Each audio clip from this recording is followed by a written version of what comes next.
ថ្ងៃចុងខែត្រីសាច់លើខ្លួនប្រាន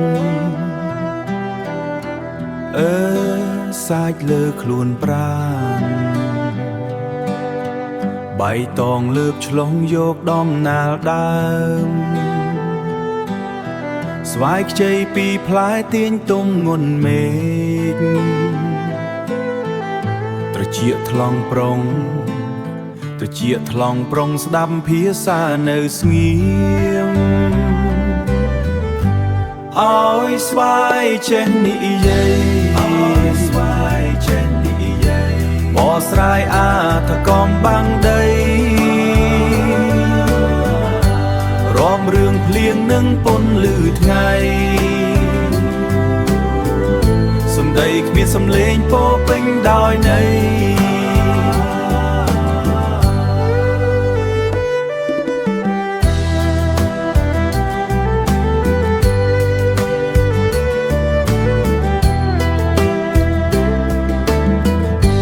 ស្រួយចង្អុលទៅមេឃឆ្ងាយមិនដែលបន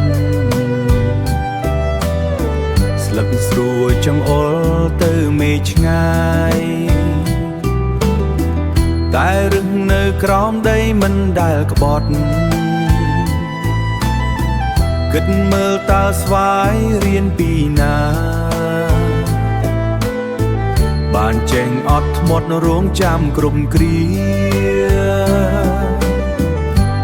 អើយស្វាយចេះនិយាយអើយស្វាយចេះនិយាយបោះស្រាយអាថកំបាំងដីរំរឿងភ្លៀងនឹងពន្លឺថ្ងៃសំដីគ្មានសំឡេងពោពេញដោយន័យពោពេញដោយន័យ